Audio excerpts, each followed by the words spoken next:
Hey everybody, some Spuggy here coming at you with another Wonderlands news video. So today I want to talk about the new hero point system that we're going to be getting in Wonderlands. There's actually new particular things that we learned about each hero point. Previously, we already knew that the hero points were going to be strength, dexterity, intelligence, wisdom, constitution, and attunement. But we didn't quite know 100% on what each one was going to be. But now we actually have confirmation on literally what each stat can actually do for your character. But before we can get into meat and potatoes of the video, don't forget to like, comment, subscribe, and follow me on Twitch on the top right. You have no idea how much helps me out, and let's get into it. Legendary? Whoa! No way, dude!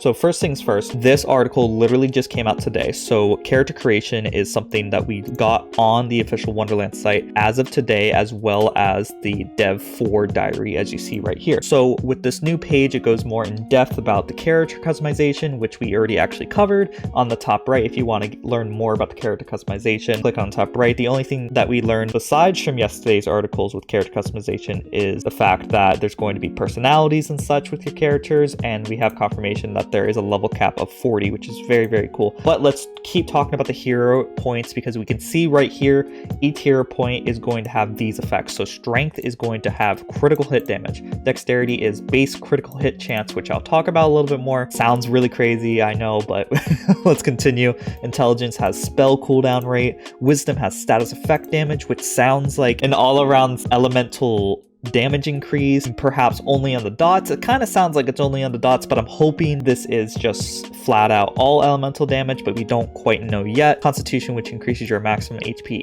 and ward, which is awesome that it increases your health and shield at the same time, so you don't have to spec into one or the other. And then attunement makes your action skills come back quicker, which is going to be very, very important, I bet, for those gimmicky action skill builds that I'll definitely make down the line. So first things first, let's talk about dexterity, because this kind of changes a lot of the things that we know just from the baseline. So it seems like there's going to be a base critical hit chance, and with dexterity you can increase it. So it kind of sounds like baseline every character is going to have some type of hustler or megavore, which is very interesting. Of course, more dexterity allows you to get a higher crit chance of hitting. This kind of just sounds too crazy to be true. It seems like every single character has a chance to crit on a body shot, which seems so bizarre. It's not something that you normally see. Of course, in D&D, this is something that is of course possible, and I know this game is taking more of a D&D approach, but this is just crazy sounding. So it's possible that every single character will have megavore, which just changes everything.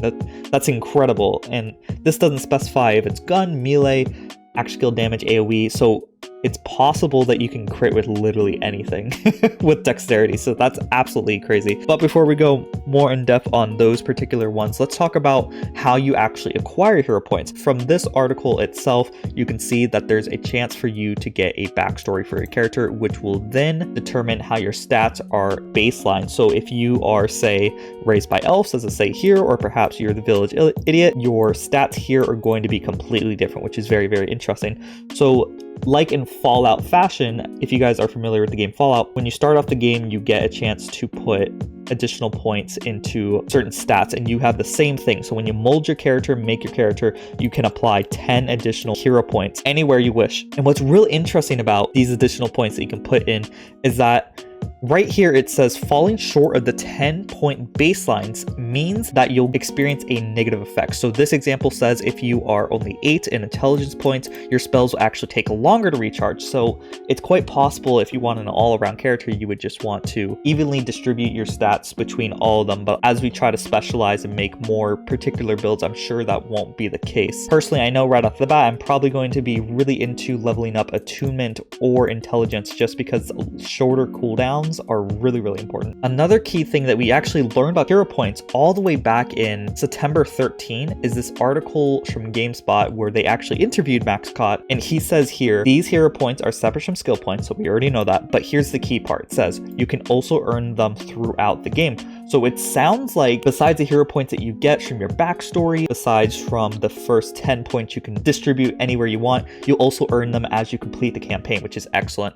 Now, we don't know if this is a infinite progression system like badass tokens. It sounds like it's not the case because I believe there's another article that said it's not exactly like badass tokens and we're going to have a badass token like system, but that's obviously another discussion for another video. But the reason why this is so crazy to me, and I think that it's going to change the way that we even obtain stats or even build our character, is due to the fact that these particular stat bonuses are possibly going to be some type of stat squish that we'll see on secondary stats. So if you guys are aware, in Borderlands 3, there is tons and tons of parts and tons of secondary stats, and there's a lot of secondary stats, let's be honest, that just aren't favorable or just could potentially just be squished down to one particular line. So there's fire, shock, corrosive, cryo, yada yada yada, and each one of those lines has a resistance and an elemental damage. So what if you just squish that line into more elemental damage or more elemental resistance baseline? So it kind of sounds like these stats are going to be like that. We know that we're going to get rings and amulets, so it's possible that the rings and amulets are going to have secondary stats that boost some hero stats that we see here, which isn't necessarily an impossibility because we even see stuff like that in a lot of different RPGs. I wouldn't imagine they wouldn't include that as well as secondary stats for those particular items as well. So you might get an amulet that increases your strength, or you might get a ring that increases your intelligence, stuff like that. So I think that just having these hero points explained here, I feel like we're going to get a stat squish, and that's very exciting because just wisdom itself and constitution gets rid of increased max HP and increased shield capacity and combines it into one. So there's a stat squish right there, very apparent right there compared to Borderlands 3, which is very exciting. And then we have status effect damage, which is possibly going to increase our elemental damage across all damage types, but it's possible that this is really just for the dots. But even if it's just for the dots, it's awesome that we have something that applies for everything. So I'm excited to see more possibilities of stats that are just going to apply across the board, because secondary stats have been a problem in Borderlands 3 for a while, and I'm excited to see how these hero points are going to change the way that we farm gear. I really think that's going to be the case, fingers crossed. And I can't forget that these hero stats that you get can also be changed in the quick change station that you will find around the world, so that is very good. So these aren't set in stone, of course, but we don't know confirmation if the backstories are going to be set in stone either. I would hope not. I really hope not. It would be really lame if you made a village idiot and it is not good for your min-maxing of your stats on a particular build. That would be really lame. It was set in stone, but I really don't think that's going to be the case. And as always, a big shout out to the members who make these videos possible. We have Jace Noodles, Clairvoyant, 31bar70, and Rick Iglesias. These are the members who support me as little as $5 a month, and you can also support me as little as $5 a month by becoming a member by clicking the link in the comments and description or in the top right. The more members we have, the closer I get to becoming full-time, which means more videos for you guys. And as always, don't forget to like, comment, subscribe, and I hope you all have a great day. Bye-bye. And the last shall be first to immerse in a pass out heat, facing him out with a moxie melt till he woke up drowning in tchotchke hell. War in a cave with a torch on a wall, then a window arrangement of porcelain dolls.